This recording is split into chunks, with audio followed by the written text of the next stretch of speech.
ನಮಸ್ಕಾರ. ಉತ್ತರ ಕರ್ನಾಟಕ ನ್ಯೂಸ್ನ ಡಿಜಿಟಲ್ಗೆ ಸ್ವಾಗತ. ನಾನು ಹನುಮಂತ್ ದೇಶ್ಮುಖ್. ಪಶ್ಚಿಮ ಏಷ್ಯಾದ ಸಂಘರ್ಷದ ನಡುವೆ ಇಂಧನ ಪೂರೈಕೆ ಕುರಿತು ಚರ್ಚೆ ಮತ್ತೆ ಜೋರಾಗಿದೆ. ವಿಶೇಷವಾಗಿ ಭಾರತೀಯ ಅಡುಗೆ ಮನೆಗಳಲ್ಲಿ ಬಳಸುವ LPG ಸಿಲಿಂಡರ್ ಮತ್ತು ಪೈಪ್ಡ್ ನ್ಯಾಚುರಲ್ ಗ್ಯಾಸ್ ನಡುವಿನ ವ್ಯತ್ಯಾಸದ ಬಗ್ಗೆ ಪ್ರಶ್ನೆಗಳು ಭುಗಿಲೆದ್ದಿವೆ. ಯುದ್ಧ ಅಥವಾ ಜಾಗತಿಕ ಪೂರೈಕೆಯ ಕೊರತೆಗಳ ಸಮಯದಲ್ಲಿ ಯಾವ ಇಂಧನ ಹೆಚ್ಚು ವಿಶ್ವಾಸಾರ್ಹ ಮತ್ತು ಸುರಕ್ಷಿತ ಎಂಬ ಪ್ರಶ್ನೆ ಕೂಡ ಈಗ ಎದುರಾಗಿದೆ. ಗ್ರೇಟ್ ಗ್ಯಾಸ್ ರೀಜಿಂಗ್ ಎಂದು ಕರೆಯಲಾಗುತ್ತಿರುವ ಈ ವಿಚಾರವು ಲಕ್ಷಾಂತರ ಭಾರತೀಯ ಕುಟುಂಬಗಳ ಅಡುಗೆ ಮನೆಗಳ ಭವಿಷ್ಯದ ಬಗ್ಗೆ ಚರ್ಚೆಯನ್ನ ಹುಟ್ಟುಹಾಕಿದೆ. ಹಾಗಿದ್ರೆ ನಮ್ಮ ಕೇಂದ್ರ ಸರ್ಕಾರವು ಇವೆರಡನ್ನ ಪ್ರಮುಖ ಇಂಧನಗಳಾಗಿ ಪರಿಗಣಿಸಿದ್ರು ಅವು ಮನೆಗಳಿಗೆ ತಲುಪುವ ವಿಧಾನದಲ್ಲಿ ವ್ಯತ್ಯಾಸವಾಗಿರುವುದರಿಂದ ಸಂಕಷ್ಟದ ಸಮಯಗಳಲ್ಲಿ ಅವುಗಳ ಭದ್ರತೆ ಮತ್ತು ಪೂರೈಕೆ ವಿಭಿನ್ನವಾಗಿದೆ.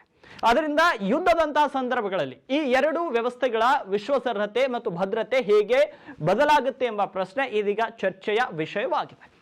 ಹಾಗಿದ್ರೆ ಮೊಟ್ಟ ಮೊದಲನೇದಾಗಿ ನಾವು ತಿಳಿಬೇಕಾದದ್ದು ಗ್ರೇಟ್ ಗ್ಯಾಸ್ ರೀಜಿಂಗ್ ಎಂದರೇನು. ಗ್ರೇಟ್ ಗ್ಯಾಸ್ ರೀಜಿಂಗ್ ಎಂಬ ಪದವು ಇತ್ತೀಚಿನ ಇಂಧನ ಚರ್ಚೆಯಲ್ಲಿ ಬಳಸಲಾಗುತ್ತಿರುವ ಪದ. ಪಶ್ಚಿಮ ಏಷ್ಯಾ ಸಂಘರ್ಷ ಮತ್ತು ಜಾಗತಿಕ ಇಂಧನ ಪೂರೈಕೆ ಅನಿಶ್ಚಿತತೆಯ ನಡುವೆಯಲ್ಲಿ ಈ ಒಂದು ಅನೇಕ ದೇಶ, ಅದರಲ್ಲಿ ಕೂಡ ಭಾರತ, ತಮ್ಮ ಗೃಹ ಬಳಕೆಯ ಗ್ಯಾಸ್ ವ್ಯವಸ್ಥೆಯನ್ನು ಮರುಪರಿಶೀಲಿಸುತ್ತಿದೆ. ಸಾಂಪ್ರದಾಯಿಕ LPG ವ್ಯವಸ್ಥೆಯಿಂದ PNG ಜಾಲದತ್ತ ಸಾಗುತ್ತಿರುವ ಈ ಬದಲಾವಣೆಯನ್ನ ಗ್ರೇಟ್ ಗ್ಯಾಸ್ ರೀಜಿಂಗ್ ಅಂತ ಕರೆಯಲಾಗುತ್ತೆ.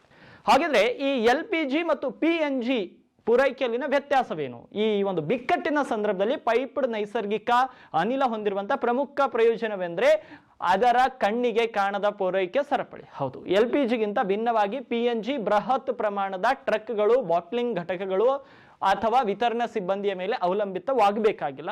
ಇದು ಭೂಗತ ಪೈಪ್ಲೈನ್ ಜಾಲದ ಮೂಲಕ ನೇರವಾಗಿ ಮನೆಗಳಿಗೆ ತಲುಪುತ್ತೆ. ಇದಕ್ಕೆ ವಿರುದ್ಧವಾಗಿ LPG ಸಿಲಿಂಡರ್ ಪೂರೈಕೆಯ ಒಂದು ದೊಡ್ಡ ಲಾಜಿಸ್ಟಿಕ್ಸ್ ವ್ಯವಸ್ಥೆಯ ಮೇಲೆ ಅವಲಂಬಿತವಾಗಿದೆ. ಖರೀದಿ ಹೆಚ್ಚಾದಾಗ ಟ್ರಕ್ಗಳು, ವಿತರಣಾ ಸಿಬ್ಬಂದಿಗಳು, ಬಾಟ್ಲಿಂಗ್ ಘಟಕಗಳು ಒತ್ತಡಕ್ಕೆ ಒಳಗಾಗ್ತವೆ. ಇದರಿಂದ ಸಿಲಿಂಡರ್ ವಿತರಣೆ ವಿಳಂಬವಾಗುವ ಸಾಧ್ಯತೆ ಕೂಡ ಹೆಚ್ಚಾಗುತ್ತೆ. ಆದರೆ PNG ಬಳಕೆದಾರರಿಗೆ ಮತ್ತೊಂದು ದೊಡ್ಡ ಪ್ರಯೋಜನವೆಂದರೆ 25 ದಿನಗಳ ಇಂಟರ್ ಬುಕ್ಕಿಂಗ್ ನಿಯಮದಿಂದ ಮುಕ್ತತೆ ಸಿಗುತ್ತದೆ. ಸಾಮಾನ್ಯವಾಗಿ LPG ಸಿಲಿಂಡರ್ ಬಳಕೆದಾರರು ಹೊಸ ಸಿಲಿಂಡರ್ ಬುಕ್ ಮಾಡಲು ಕೆಲ ದಿನಗಳು ಅಥವಾ ಕೆಲವೊಮ್ಮೆ ಹೆಚ್ಚು ಕಾಲಗಳು ಕೂಡ ಕಾಯಬೇಕಾಗುತ್ತೆ. ಆದರೆ PNG ಪೈಪ್ಲೈನ್ ಮೂಲಕ ನೇರವಾಗಿ ಮನೆಗೆ ಬರುತ್ತಿರುವುದರಿಂದ ಬಳಕೆದಾರರಿಗೆ ನಿರಂತರ ಅನಿಲ ಪೂರೈಕೆ ಲಭ್ಯವಾಗುತ್ತದೆ. ಸಿಲಿಂಡರ್ ಬುಕ್ಕಿಂಗ್ ಅಥವಾ ಕಾಯುವ ವ್ಯವಸ್ಥೆ ಇಲ್ಲಿ ಇರುವುದಿಲ್ಲ.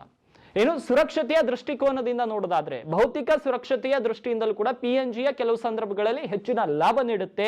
ನೈಸರ್ಗಿಕ ಅನಿಲ ಗಾಳಿಗಿಂತ ಹಗುರವಾಗಿರೋದ್ರಿಂದ ಸೋರಿಕೆ ಆದಾಗ ಅದು ಮೇಲಕ್ಕೆ ಏರಿ ಬೇಗನೆ ಚದುರಿ ಹೋಗುತ್ತದೆ. ಅದೇ LPG ಗಾಳಿಗಿಂತ ಭಾರವಾಗಿರೋದ್ರಿಂದ ಅದು ನೆಲದ ಮಟ್ಟದಲ್ಲಿ ಉಳಿದುಕೊಳ್ಳುತ್ತದೆ ಮತ್ತು ಇದು ಬೆಂಕಿ ಅಪಾಯವನ್ನು ಹೆಚ್ಚಿಸಬಹುದು. ಇದಲ್ಲದೆ PNGಯನ್ನ ಬಹಳ ಕಡಿಮೆ ಒತ್ತಡದಲ್ಲಿ ಪೂರೈಕೆ ಮಾಡಲಾಗುತ್ತೆ. LPG ಸಿಲಿಂಡರ್ನಲ್ಲಿ ಅನಿಲವು ದ್ರವೀಕೃತ ಹಾಗೂ ಹೆಚ್ಚು ಸಂಕುಚಿತ ರೂಪದಲ್ಲಿ ಸಂಗ್ರಹವಾಗಿರುತ್ತದೆ. ತುರ್ತು ಸಂದರ್ಭಗಳಲ್ಲಿ PNG ಸಂಪರ್ಕಗಳಲ್ಲಿ ಐಸೋಲೇಷನ್ ಕವಟಗಳು ಇರುವುದರಿಂದ ಅನಿಲವನ್ನ ತಕ್ಷಣ ಸಂಪೂರ್ಣವಾಗಿ ನಿಲ್ಲಿಸುವುದು ಸಾಧ್ಯವಿದೆ.